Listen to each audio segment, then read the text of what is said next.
was from. Because they knew that in Maryland, anybody could get a driver's license. You did not have to be a citizen to do it. Amen. Now, I believe there is a pathway to becoming an American citizen. And I believe it's the same pathway that my grandfather took when he came over to this country when he was 19 years of age. And he worked his way through the process. And he learned. And becoming an American citizen was the proudest day of his life. We had a young couple in our church. He was from England and she was from, I forget which country she was from. They both were studying so hard to take their citizenship test. And I swear, those people that take that citizenship test, just like my grandfather, the proudest day of their life is when they become American citizenship. And citizenship should not be cheap. It should not be given away. It should be earned. And I believe strongly that if we encourage people and make them have to go that route, make them have to speak English. I hate the fact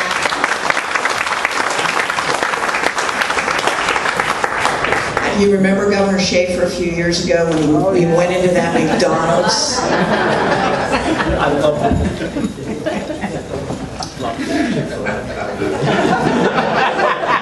I love William Donald Schaefer. He may not say politically correct, but he was right. I have family who lives in Florida. It's a necessity to be able to speak Spanish down there. No, it should be a necessity to speak English. And I just want to, and I see Pat McDonough over there. And I agree with you 100% on that. Back when I was in the House of Delegates in 1995, we actually had a bill to make English the official language of Maryland. Would you believe we couldn't pass it? That's crazy. So anyway, that's enough on that. To answer his question, I used to work for Marriott, and they used the I-9 program and brought in a lot of different workers. But they made sure when their time was up, they got them back on the plane, back out of here. I believe the fine should be high enough where if you have like 4 or 5 workers, and you let them escape and run off, that it's going to hit you, you're going to lose all the profit that you gain by letting them stay here.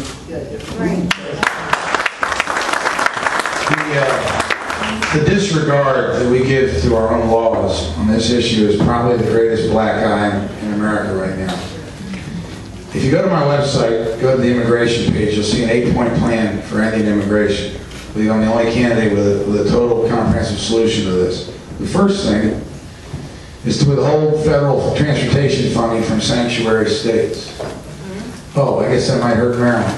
That's okay, because Maryland refuses to check people's Social Security number. The second thing is, of course, to pass E-Verify and make sure we know who we have in here legally and who not. Because when we don't know who's here, we give Medicaid benefits to people who got their parking, their driver's license. We even give, in 2010, we gave $2.5 million in Medicaid benefits to dead people because we don't check their Social Security numbers. So it's a clarity issue that we all know the answer. And the most disturbing thing when I was in Washington with Congressman Harris was that when we went to pass E-Verify, you know who blocked it? Who do you think that was? It was the employers. The number one culprit in this is people who are enjoying these low wages, and they're enjoying not having to fill out all these extra forms. And we have to make their lives in a new reality where that's not possible. But I'm concerned about, we hear cases that break your heart. I mean, you hear cases of people that deserve this, and this young child should get that. And you hear cases like that all day long in Congress on a whole host of issues. whoever gets elected will see, and their staffers will see 20 to 25 people, 3 people an hour, 3 advocacy groups an hour with amazingly compelling stories. And you know what? Going forward, the congressman who's doing their job best will have them walk away saying, wow, he or she is really great. They're only going to cut our program as much as they're cutting the other programs. Or, we really did well today, they're going to keep it at current levels. This is the world reality that we're walking into. It's going to be a very tough decision. And I can't understand, I need some help again here on another issue, Ms. Jacobs. Why did you vote for the DREAM Act in 2003? You know, if Governor Ehrlich had not vetoed that, we'd be paying that bill right now. Thank you. In 2003, I voted against it. And when it came back over from the House, it was in the last days of session, the last 3 or 4 days of session, I believe. And it came back over, and I mistakenly voted for it. I had voted against it. I am totally against it. But I made a mistake. I made a very honest mistake. I tried to change my vote a few minutes later when I realized what I'd done, and the President of the Senate would not allow me to change my vote. Why not? Why not? Because he had adjourned and gone into the next day. Like today in Annapolis, we had 2 different days, 2 different legislative days, in order to pass something on second reading and then to pass it on third reading. And when you change into the next legislative day, even if it's 5 minutes later, you can't go back and change your vote. So I got caught making a mistake. And I am sorry I made that mistake. I urged Governor Ehrlich to veto it because I had voted against it. And when it came back over in a conference committee, I accidentally voted for it. And I'm extremely sorry I did that, but it was an honest mistake. I'd like to do a little bit of rebuttal of what I said earlier. You told me I hired the illegal. O'Malley had the governor's mansion painted by illegals in the beginning. And I'm not the government. I can't check ID to hire somebody once a week to come stack my firewood or pick up trash around my property for 15 bucks an hour for 3 or 4 hours. We need a national ID, like a social security card with a picture ID and thumbprint. And you cannot hire, rent, or anything to these people unless they have it. Immigration, if we need. This country is built on immigration, but when my wife came here from Vietnam, she wanted to learn English. She wanted to be a citizen. All the Vietnamese did. The Spanish are coming here demanding that everything be printed in Spanish, everything be done in Spanish, that we have to learn Spanish. In Texas, they even have to have Spanish teachers in a lot of their classrooms for their students because of lawsuits by their Spanish. They don't want to be America. They want this to be Mexico or El Salvador now. We need to change that and make a national ID and tell them to go home.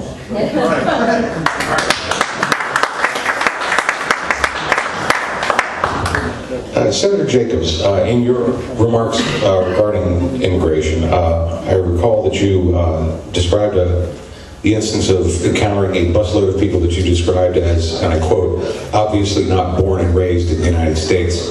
On what basis did you make that determination? Well, they were Hispanic, and none of them spoke English. And when they got off the bus, they were being brought down by a company of some sort.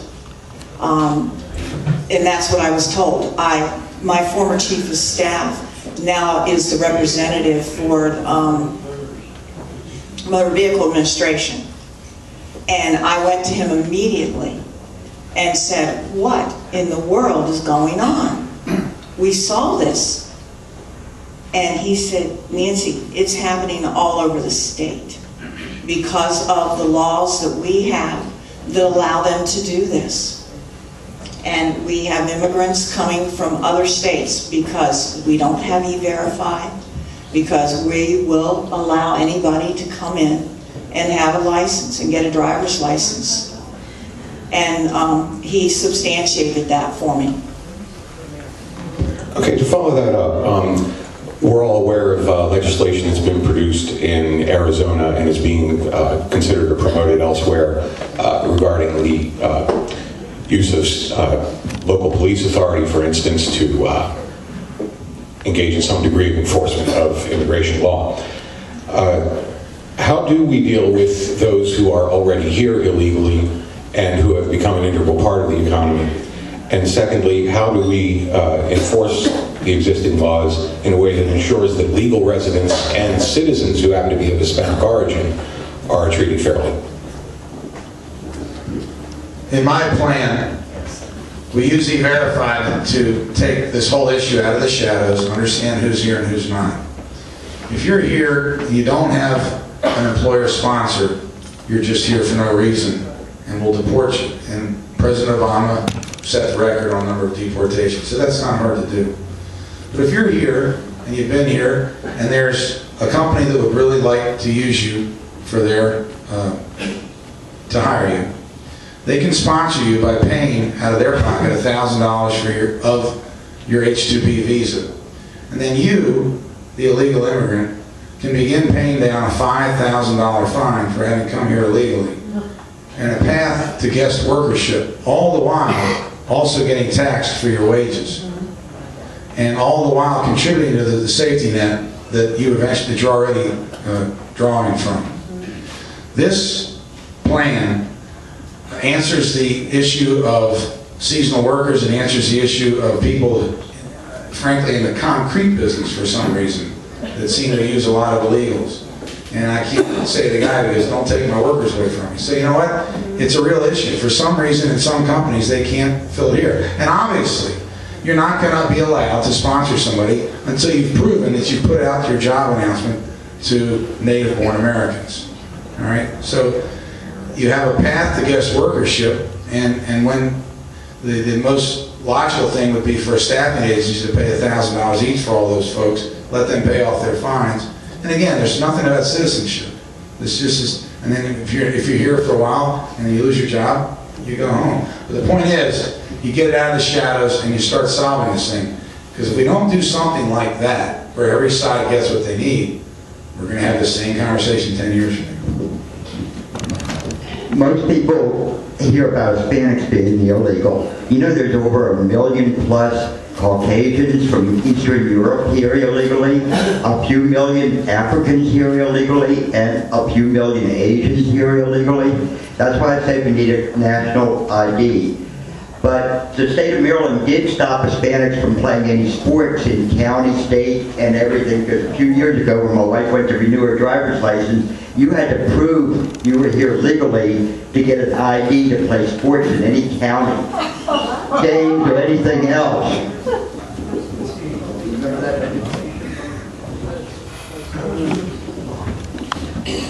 Yeah, I'm sorry, I don't remember that legislation.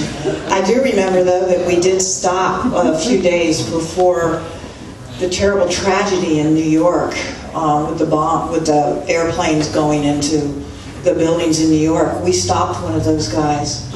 We stopped him in Baltimore. We stopped him in Baltimore, but they had a driver's license, and they let him go. If we had a system with E-Verify, if you couldn't get a driver's license unless you were able to prove that you were a citizen, who knows what might have happened differently in that circumstance? You don't know. But we need to get a lot tougher.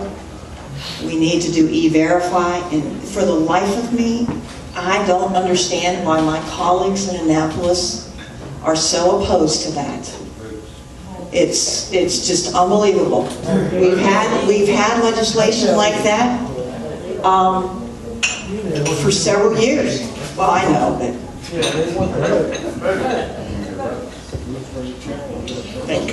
okay, I have the next question. It's going to be for you, Ms. Nancy. And it's going to be a local. All my questions tonight have been at federal level, but we got a local issue here in the Dundalk area that I would like to have addressed. And that's Fort Howard. As you know, Fort Howard played a major part in the War of 18 and 12. Later on, it became a veterans hospital. It finally was closed down.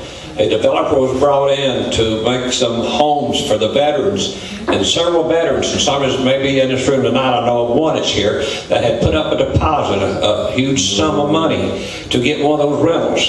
And the bank, the developer went bankrupt. He has not got his money. The VA is dragging their feet far as I'm concerned. What's your opinion on this? What should happen to the Fort Howard property? Is Don Mason still here? I believe we had a discussion about this. And the people in that area, I think, have every reason to be upset.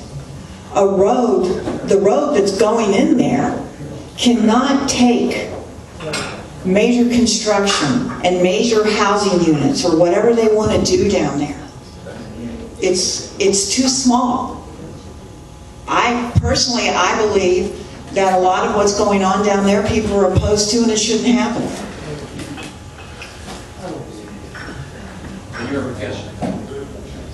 I'm siding with the citizens I've spoken with who feel very, very strongly that it's not the right thing to do.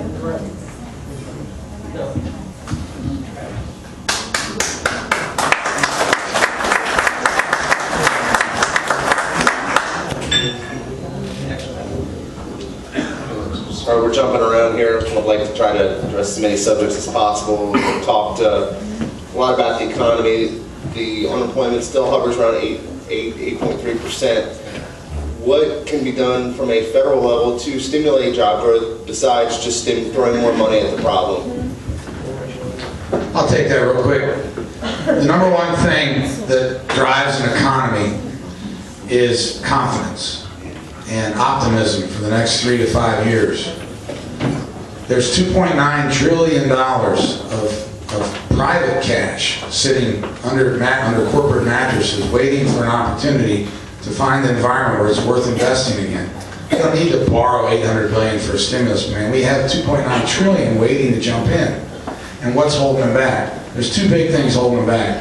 One is a government that appears to be their adversary instead of their partner. We might hit them with a new regulation, extra constitution, might just be an executive order tomorrow.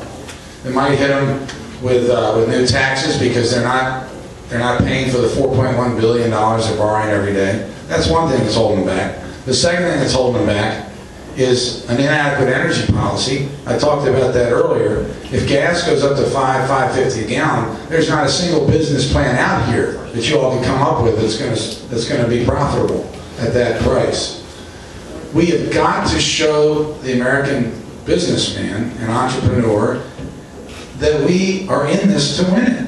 And we've got to stop worrying about the rest of the world and keeping people happy. We've got to take care of our economy. And as soon as people sense that, hey, there's a new game in town, that money will come flying off the shelves. And I agree with Newt Gingrich on this one. The day after Obama leaves, the stock market, things will really get going good. So that's my opinion.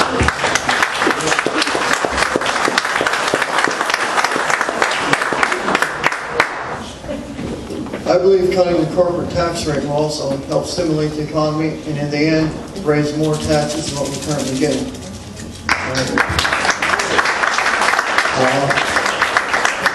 Unemployment is actually about 20% if you look in the back. And in Baltimore City, it could be as high as 40% because of the low education level that Baltimore City schools have given to their students. In the federal government, the first thing I would do is cut 10 years out of site development plans and a cost of millions of dollars out of site development plans and say, you want a business, you want a warehouse, you want a manufacturing, go build it. We're not going to tell you what color the front door is going to be, how many plants that have to be here. Go build it.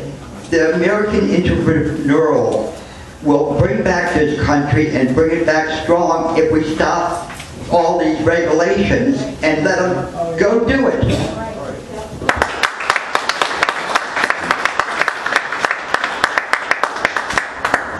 I think the government needs to get out of the way.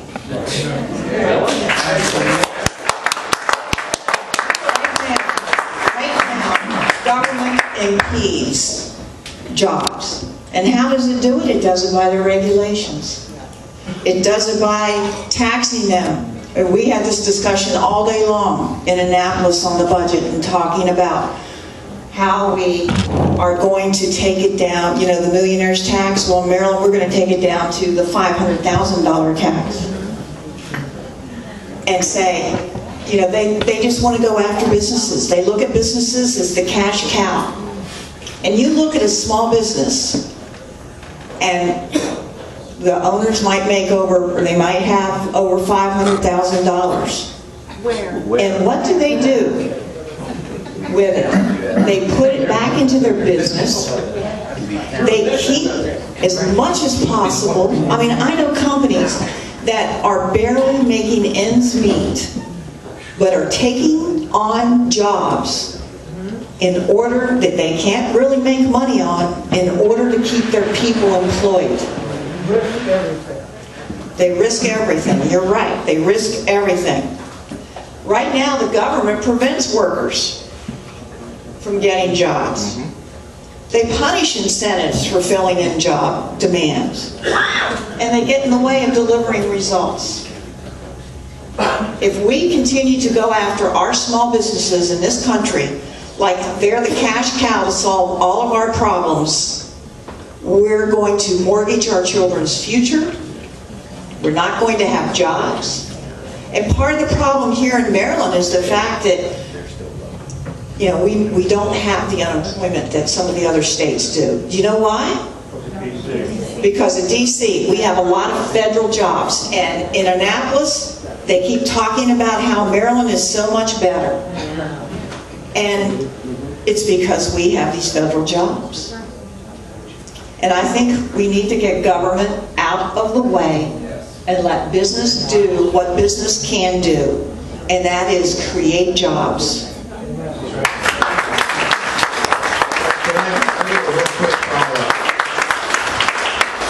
It's easy to say the government has no role, but there are some things government can do. Government can help dredge our ports so that we can accept the super tankers that are being built today, and only a few ports can accept them. Government can administer our markets with proper information so that people don't think that if you mix a AAA security with a triple C, you still get AAA, which is what happened in 2008. Government can build natural gas infrastructure. You know, the gas gallon equivalent price for compressed natural gas is $3.08. So who cares if gasoline goes to $5 if the government has built some fueling infrastructures for natural gas so that we can change our truck fleet over to natural gas just like we changed it over to diesel. If our trucks didn't have to buy diesel every day, we'd save $315 million in foreign oil purchases. Another thing government can do is do immigration reform. That takes leadership and involvement. And finally, there's things, believe it or not, like high-quality preschool, which is an amazing payoff down the road. And we need to do a better job. Head Start is too often a glorified daycare. And we just need to help spread the word about the amazing benefits of preschool. I'm not saying government should pay for it, but government has a role in spreading the word. Thank you. And of course mom does. But preschool has been shown, and you know, I could not brought this up. It would have been easier not to bring this up because this is a third-rail item. But the evidence is overwhelming that when 3- and 4-year-olds get high-quality engagement, we save money. I'm bringing this up because we're going to save money on prisons and things down the road. Thank you. I'd like to follow up with that. I don't believe making it mandatory that 3-year-olds go to nursery school It's mandatory. is going to keep them out of prison. I believe when you're talking about a youngster that age, the best thing that can happen to them is for them to be at home, to be with their parents who are teaching them. I have a 3-year-old granddaughter, and I venture to say that she is probably reading at a kindergarten level. And you know why? It's because her parents care, her parents teach her, and her parents help her, and she's exposed to other adults around and knows how to behave. I really hate the fact that we are shoving our kids into daycare. I think they're missing out on the most formative days of their lives. Are you going to pay the mother's salary? Yeah. Thank you. I think there's a lot we can do. And I think the saddest thing that we've seen happen in the last 20 years is the fact that we've made it so necessary in this economy for both parents to be forced into working.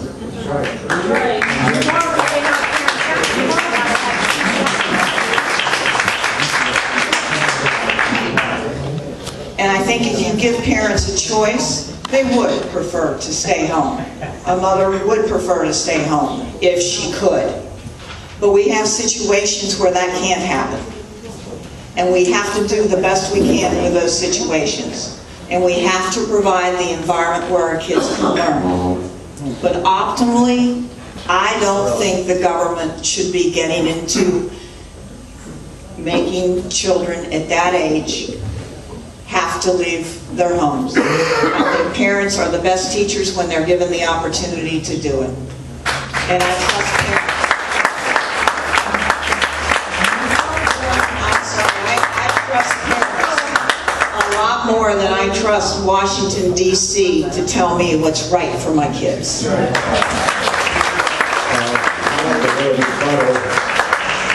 My 3 kids went to Head Start. I was a homemaker husband because my wife worked out of the house because my business is attached to my house. So I raised the kids, cooked dinner, and my kids went to Head Start, and Howard County really helped them. But as a parent, unlike most parents, I talk to my kids, and I hate the technology we have today. Let me ask you all a question. You work this out in your mind. 2 plus 2 minus 1 times 3 divided by 2. What is the answer? None of you can get it. Because they don't teach that. They teach you how to use a calculator or a computer. They don't teach your mind to work anymore. I taught my 3 kids to work their mind, and now they got 6-figure jobs, making very good money, which I've never made in my life.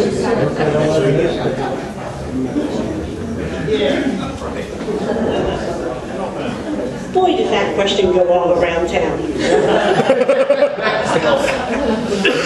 You said we wanted to cover a lot of topics. Wow. This one's for you, Larry. You mentioned during your introduction that you're smarter and younger than Dutch, especially in terms of our security and cyber. Do you want to go into a little bit more detail about what you know about cyber attacks? Certainly, and I took their, but I think I am smarter than you. I think that's on the record now. But I've been highly trained in cyber security and cyber protection as a military officer. I'm thrilled that the Cyber Command is in Fort Meade, where I got my national or nuclear, biological, and chemical branch. So I've trained in Fort Meade. But what I want to say is, I'm formally trained as an intelligence officer at Fort Huachuca, Arizona. I have intelligence reforms that I would like to submit that he doesn't even have any idea about. For example, the National Security Agency requires tear lines. A tear line is simply if you have a top secret message, at the bottom is a tear line about what part of that you could say in secret or confidential or even unclassed. If the CIA and DIA and NGA have tear lines, the operators who live in the secret domain can suddenly fight the war much more effectively. But somebody like Dutch has no idea what I'm talking about. And he gets to go on congressional delegations where they put a headdress on him and some baggy clothes and it's some photo ops. I've been with a backstage pass to America's intelligence for the last 12 years. I was the operations officer for Defense Intelligence Agency at Bagram Airfield with 400 intelligence professionals in that theater of operations. I'm more qualified than Dutch Ruppersberg on intelligence, and I'm fully understanding of our challenges going forward. And cyber is clearly one of our greatest threats, besides Iran.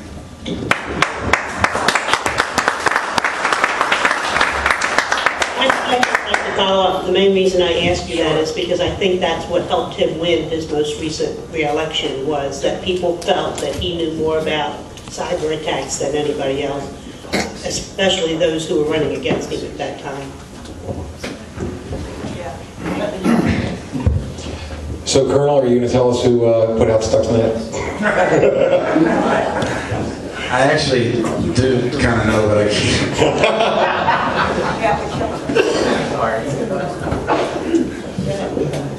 And you'd be surprised. I think it's the crowd. Isn't it, Rick? Saw a gentleman over here with his hand raised for a question. By the way, I see the chairman of the Baltimore County Republican. Where did he go? I just saw him. Steve Colby. He's over in the court. Steve Colby is the chairman of the Baltimore County Republican Central Committee. By the way, there's two things. We have Ann Miller in the house, and Ann Miller will talk to you a little while. I'm going to get her up here to talk about the MarylandPetitions.com for the same-sex marriage. I want everybody to sign that petition tonight, if they can. And there's a question in the back. Yes, can I say something? I'm coming around. I'm not a very good public speaker. You're handsome, though. Well, I think so, too. I'm not a very good public speaker, but I'd like to address the question about Head Start and Baltimore County, probably Baltimore County schools for their kindergarten. This gentleman up here says about, is it Howard County? Yeah, my okay. went to Howard County. Right. First off, my wife is a Head Start teacher. She works for the Baltimore County schools. She's a teacher, substitute teacher there. And we've been doing it for a long time. I say we. I've been to some of these homes that you're talking about, and I can tell you, I can honestly tell you that some of them had mothers, some of them had fathers, but they did it one time, but they don't now. We've gone into them. I've gone with my wife, and I've gone with other people. So I can tell you right now, it's a tough thing, but these kids need it, and so some of the parents need it, and maybe it does cost, but there's other things we can cut out too, but not that. And I'll tell you something else. I'm an independent. I used to be a Democrat.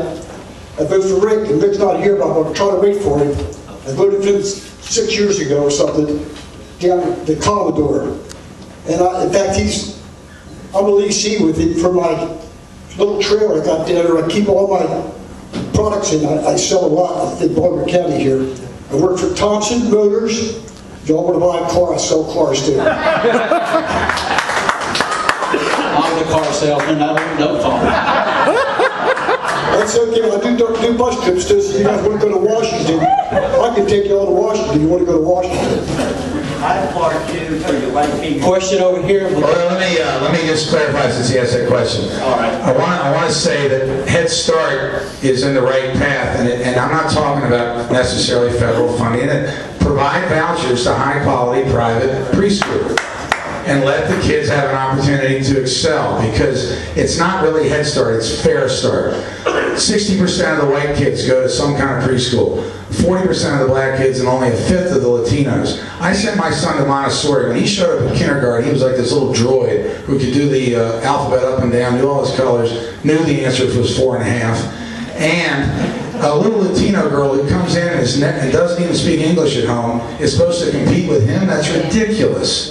It's also ridiculous to say, again, to transpose a world that maybe it used to exist 30 years ago but doesn't exist anymore, and say that's how we're going to do it.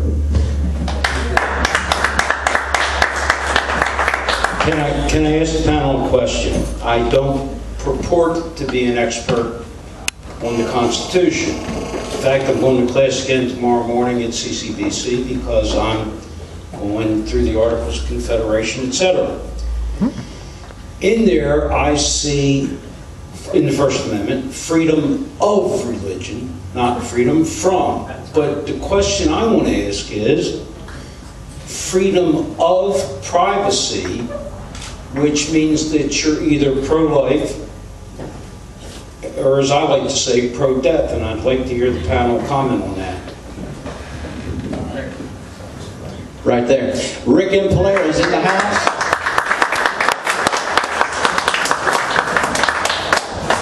That question's addressed to the panel. Yes. Who would like to respond? I'll say real quick, I think life is sacred, and I'm pro-life. I'm also pro-life. I'm against capital punishment. I don't think that we have I don't think we sit high enough on the perch to decide life and death. And so I'm pro-life throughout life. All right, just 1 second. All in fairness, Rick and Palera was... Okay, you go ahead and answer the question, and then we'll come back to Rick and Palera. Who has a microphone?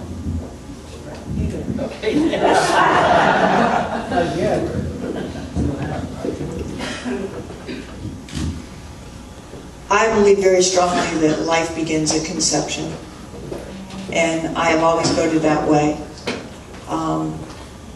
And I've just forgotten the rest of your question.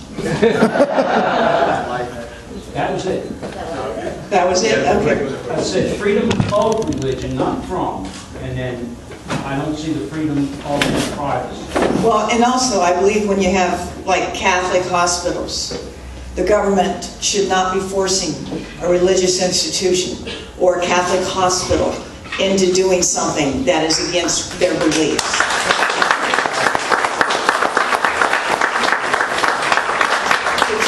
Force a Catholic hospital into performing an abortion is wrong, and I totally disagree with that, the way that that's going. I'd like to respond to that too. I'm against abortion, but I'm for birth control. Women need a time, they can't have a baby every year. We space out 3 years apart with the use of birth control. But as a democratic society, women should have the right to choose if they want to live a Christian life or live some other kind of life until we decide when it's actually a baby. I believe in conception, but scientifically, as the Pope said in the 1400s, it's not until blood actually pumps through its heart.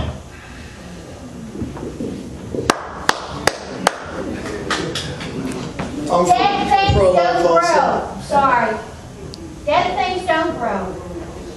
So if it's a baby, it's a baby.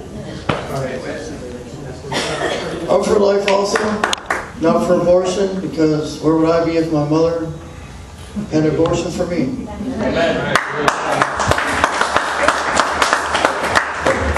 Senator Jacobs, in the interest of accuracy, it should be said that Catholic hospitals and institutions aren't required to perform abortions.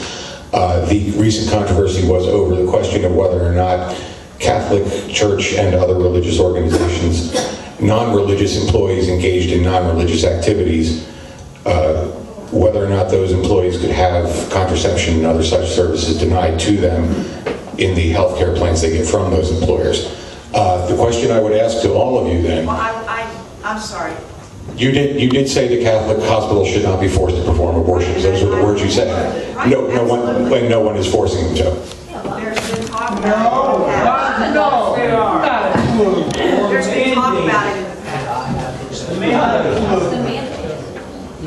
At any rate, the question I would like to ask is, with regard to the recent controversy over the contraception coverage question, where do you think the appropriate balance is struck between religion obviously informing the mindset of any office holder and contributing to their approach to their duties, and on the other hand, the respect for the religious sensibilities of a widely diverse nation that practices a wide variety of religions, or in some cases none at all? How does each of you propose to strike that balance?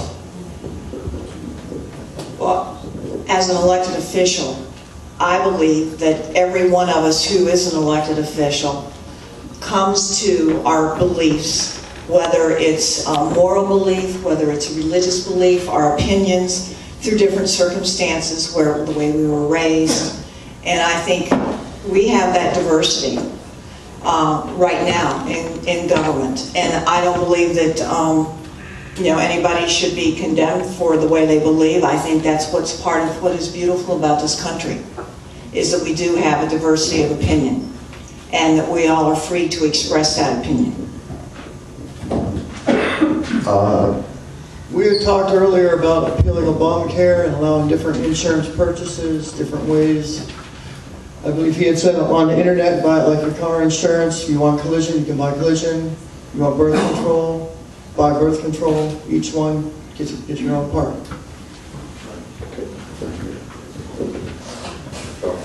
Go ahead.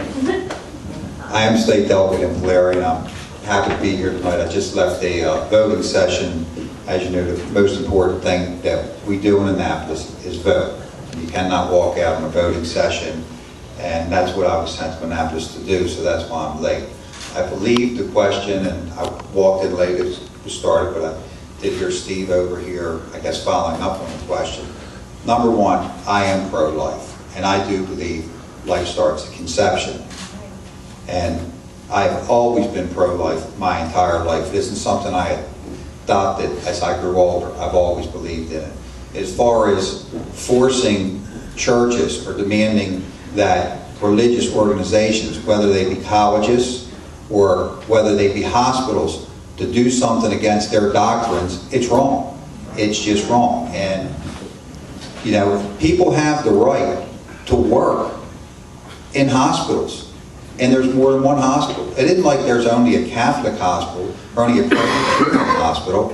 They can work at hospitals that don't have those religious beliefs. So to take away the religious beliefs of organizations that do good for our community and maybe force them to shut down is wrong. So no, I don't support Obama's plan to make hospitals give contraceptions if they're religious organizations and their beliefs are against it. I think that's a very simple answer.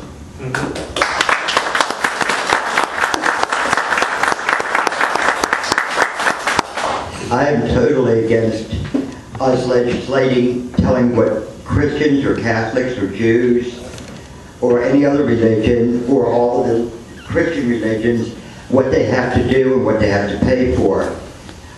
But I think we should, as a democratic society, we have to get in the middle. The first trimester to let women have abortions and choose to instead of going in the back alley.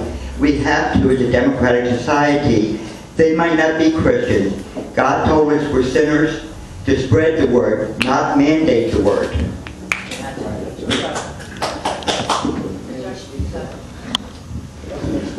I just real quick, I echo what Rick and Howard said, and I also say that just because you know that life begins at conception or even implantation somewhere there, and somebody has an abortion, that doesn't mean that they go to jail. It doesn't mean that the whole roof comes down on them. It would be treated sort of like a traffic situation where you have an uneducated woman who didn't even know how she got pregnant because nobody ever gave her sex ed. And so you would give her some education. This is how you get pregnant. And then if they do it again and again and again, you know, they end up having the full arm of the law come down on them. But we all want to lower the rates of abortions. That's the one thing that we need to do. And not everybody is as smart as me and Dutch Rubersberg. Rick, I'm going to give you this question. You know, the federal government bailed out the car companies and everything, giving billions of dollars of your money, and of course you got plenty of money that you can give. I'm sure of that. But now they're giving, I think if you buy the boat, you're getting a $7,000 tax credit. What's your opinion of that? The Ford and the other car dealers are not getting one that makes a similar car. Well, you know, I believe in democracy and I believe in capitalism, and I think that businesses have the right to fail, and we shouldn't get in the way of failing businesses and bail them out. It is not the job of government to pick winners and losers. That's the job of the economy.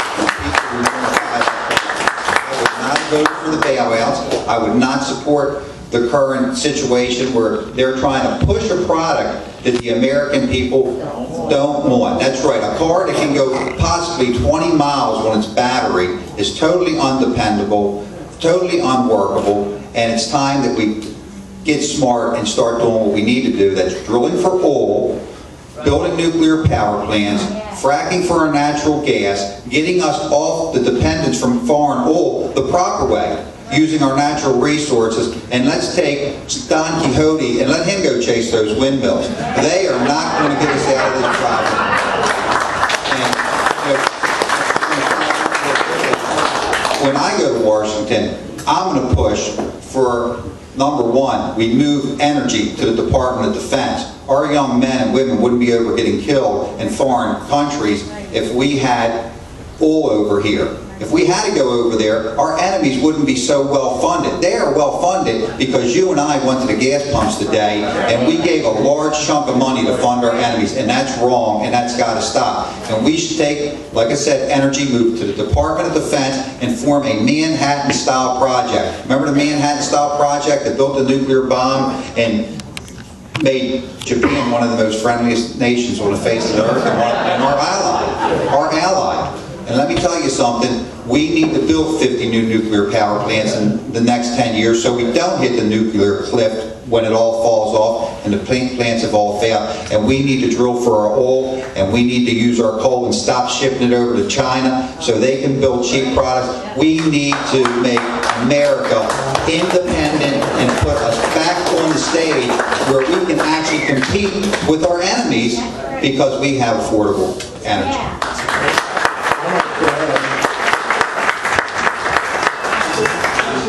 I agree with him.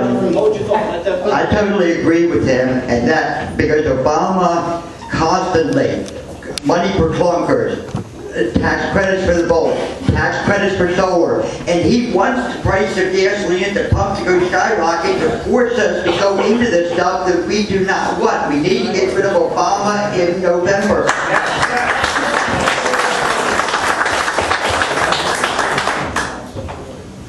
They got the Volt, $7,500 tax credit, and they didn't even put a solar panel on top to help charge the battery like you said.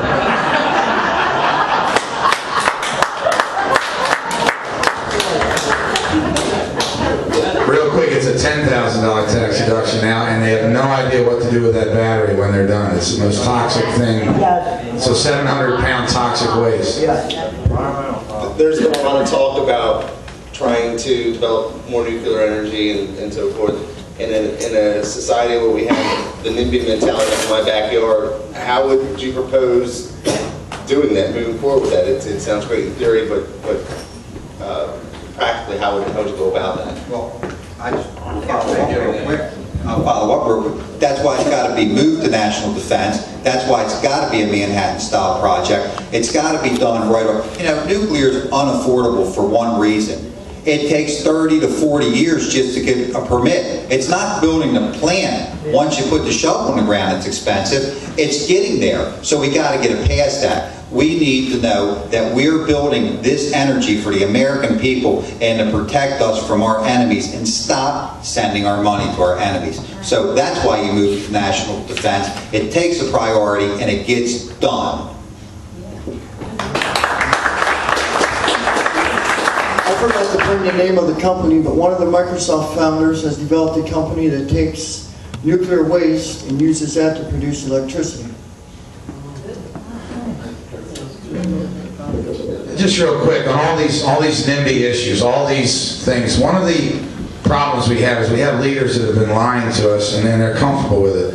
When the president, the number one person we look to for guidance, says, let's take the money we're spending on foreign wars, we'll use half of it to pay down the debt and the other half to rebuild their country. It's such a patent lie because we're borrowing everything we're spending on the foreign wars. There is no money actually there. And we have it, I could go on, Dutch Rubersberg, etc. The amount of bald-faced lying is unexcusable. It's a total leadership deficit. What we need to do going forward is have that adult conversation on a weekly, on a daily basis. There should be a town hall twice a month. Dutch Rubersberg hasn't had a town hall in 4 years. He did have one at his mother's retirement home, and she was in the audience, and I think took care of a few people that had some tough questions for him after the town hall. But it's education. I went all around First District with Congressman Harris. By the time you explain this to anybody, they understand it's 4.5. They understand, oh, I guess we got to do that then, don't we? But we have an entire class that is partially responsible for screwing this stuff up, who has no incentive to admit, oh, I guess I should have done that. And so if you elect me to Congress, you're going to see an incredibly transparent congressional office with 3-hour town halls, with a whole new social media, with a whole new interactive situation where I can treat my constituents as adults because I've informed them and they've informed me about the real issues. Amen. Ladies and gentlemen, it's just about 9 o'clock, and I'm a person of time, and I know that your time is valuable. But I have certainly, he's going to respond. Now, my car salesman buddy, I'll be right there. There is going to be a meet and greet in just a few minutes. But before we do that disperse, I want two things to take place. I'll start with Rick and Polera, straight on down, is to give you about 35, 40 seconds and share with the audience why and what you want to do when you get to Washington. And by the way, if I haven't told you, my name is Rick Metzger, and this is sponsored by the East Baltimore County Republican Club, and I think you've done a great job by being here tonight. So I'll start with you. Let me stand up since we're finishing. I just drove an hour. But number one, it's not just about what we're going to do when we get to Washington. It's what we've done up until this time. And I have to tell you, in Annapolis, I didn't make bad votes before I made good votes. I voted against in-state tuition. I fought against the deregulation of BG&E ever since I got to Annapolis. I fought against it before I got to Annapolis. When it came to problems in the community with Dutch condemning property, I stood up and put my family and business at risk to fight for my neighbors. And now that we've done all that and we know where that record is, now what we need to do is how do we go after Dutch? And we got to go after Dutch tough. We can't be conservative, or we can't be liberal with Dutch. We can't look like we're in the middle of the road with Dutch. We have to go after Dutch on exactly where he stands. We have to go after him because he stood up and said he supported constitutional rights for the Guantanamo Bay prisoners. But he didn't support it for the people of Essex and Middle River when their properties were being taken away. He didn't care about us then. He stood up in a community meeting, and he said, the problem with gangs, we can take care of gangs. We need to invite them into our neighborhoods. We need to invite them into our homes, and we need to understand them. And my answer to him was, no. What we need to do is send our gang out to Harford County Police Department to bust their heads and run them out of town because we don't want them in our communities. This is the radical left-wing belief that Dutch has. You know, Dutch, you don't have to be intelligent to be on the Intelligence Committee. And he says he supports the war. He supports the war. He does. Except for one problem. When President George Bush wanted to re-armor the Humvees, he stood with the Democrats and says, we're not armoring them Humvees until you give us our social welfare package. He made our men and women wait and die fighting for you, fighting for our freedoms, fighting for our country, while he held up their protections. So this is what I'm going to do when I go out between the end of the election to November. I'm going to be out every single day knocking on doors, exposing his record, saying that, you know what, conservatism is the way we're going to do it. And you know what, I'm willing to reach across the aisle. I'm willing to reach right across the aisle and drag them on our side of the aisle. I'm not willing to compromise on their side of the aisle anymore. When I'm standing on the edge of the cliff with that Democrat and he says, we're jumping off, I'm going to say, no, we're not. He's going to say, let's compromise. Let's roll off the cliff. I'm going to say, no, you can jump off the cliff. I'm going 100 yards away from the edge of the cliff. I might compromise and come back 50 yards away from the cliff, but I'm not going to your side anymore. No more. And that's what we have to do if we're going to win this election and beat him at the end of the day. That's what it's all about. That's why I was down in Annapolis fighting for all of you. Thank you very much for letting me come.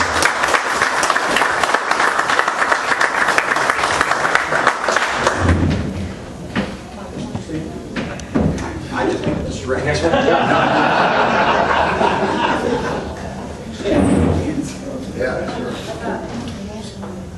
Well, when I get down to, I'm sorry, I kept pulling my chair.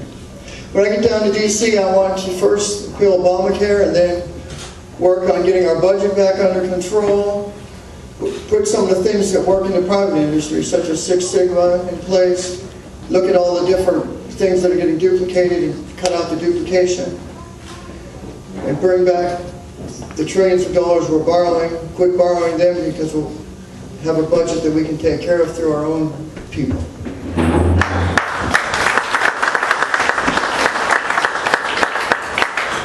I think it's important that we send a leader to Washington, a person that can fight what is going on down there and do it in a way that we can change things. One of the first things that I want to do too is repeal Obamacare. I also think that one of the first 5 things we need to do is reform the tax structure. I think we need to reform the entitlements that were going on. And I think it's a novel idea, but I think we should have a balanced budget amendment. And I will fight to do all of those things, and I will work with the other Republicans to do it. Thank you.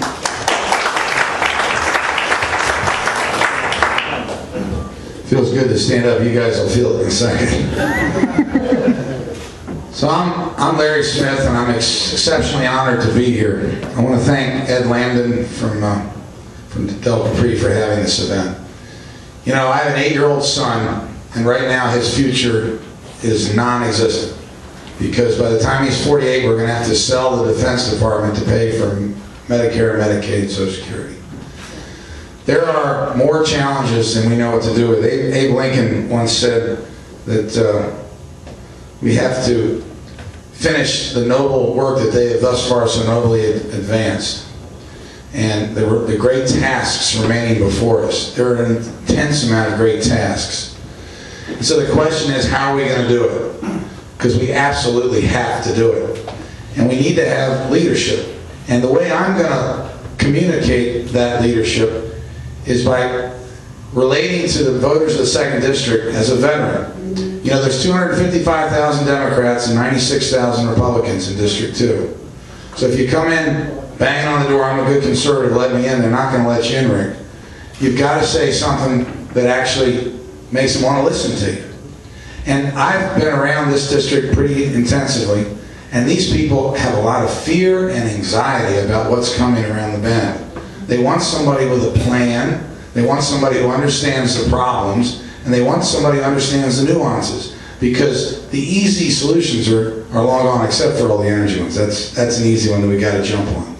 But the point is, I stand before you as a person who can explain the conservative message in a way that the 2nd District will understand, from another generation, but with the discipline to understand that we're going to have to stick to our guns on spending. It suddenly matters now. Spending actually costs something. In the old days, it was just a notion. We just passed some more, we just printed more bills, gave ourselves some more bonds.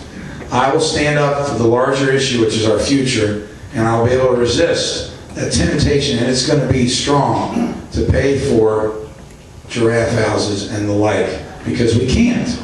We can't. We have to stay strong, and I will stay strong for you, because my son and the veterans that I saw sacrifice, like Ray Bly here, they deserve it. Thank you.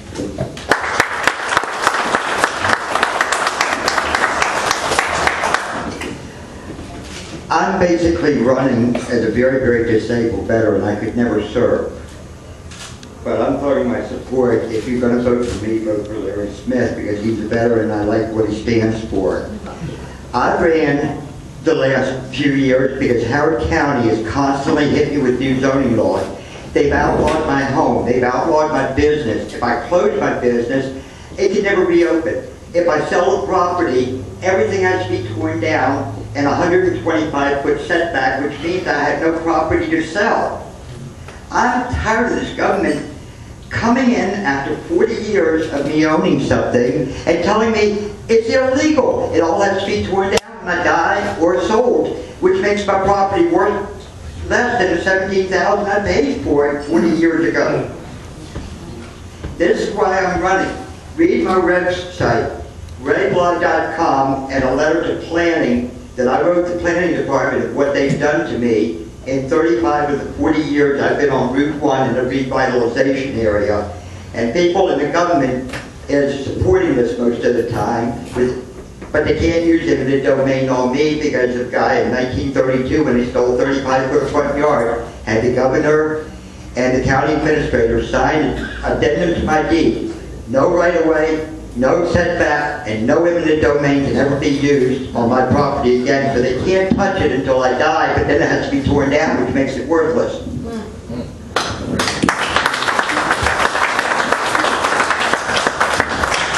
Ladies and gentlemen, you've had over 2 hours and did a tremendous job. And let me come down to my car sales because fire me tomorrow.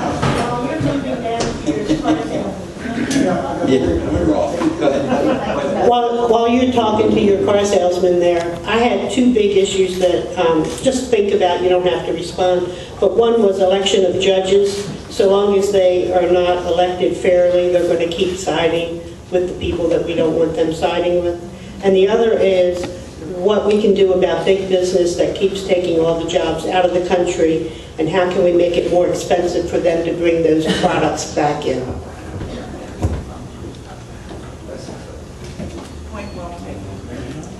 My car sales. What kind do you sell? I sell used, some very used, some well used. I'd like to apologize to this gentleman over here on the end, George. I didn't cut in. I didn't mean to cut in here. I didn't hear you start off, and I didn't mean to cut in when I said something. But I only have a short period. I'm going out to the International Guard, after the Civil Air Patrol, the young men out there, to talk to them. But I want to say something to the panel and to Rick, and I'm going to get out of here. I'm sorry I have to leave. I'm sorry to take up time. But I'd like to, like you say, I'd like to see what they call it, barnstorming between the Republicans and the Democrats. Let's get them all together. That's right. And let's talk. I'm independent now. Now this guy, I know him very well. At least I think I do. And I'd like to say thanks to everybody on the panel. I'm sorry I'll take up time. I'm going to leave in a minute. I'd like to shake your hand. I haven't seen you for a while. I haven't talked there for a while. And I voted for you last time. And I found out by Eddie's restaurant, Mr. Danny, that you're going to speak tonight. And I was doggone happy when you came. But I apologize for cutting everybody's time.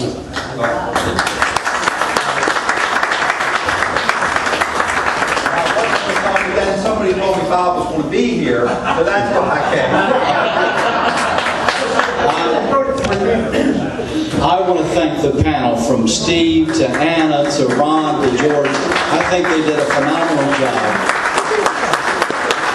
And I want Ann Miller to come up here right now. Ann, if you'll come real fast. Ann is with, well, she's with so many things, but one thing real important is the MarylandPetition.com, that we really need to bring this. I stood in a church the other day and I said I'd never believe I would have talked about transgender or gay marriage in the church. But we need to take this and get as many signatures as we can. Ann, will you tell us what we need to do? Yes, thank you, Rick. I'm actually helping to head up the petition against the transgender bill here on the county level. There's also another one, transgender bill, going through on the state level, so we're going to have to fight it twice here in Baltimore County. But I also want to give a shout out to Anita Schatz, who got this all started for us, and I appreciate that. On the state level, we've got the same-sex marriage petition, and you will be able to get your petitions from their website at mdpetitions.com. Another important website is the website regarding the Baltimore County petitions, and that is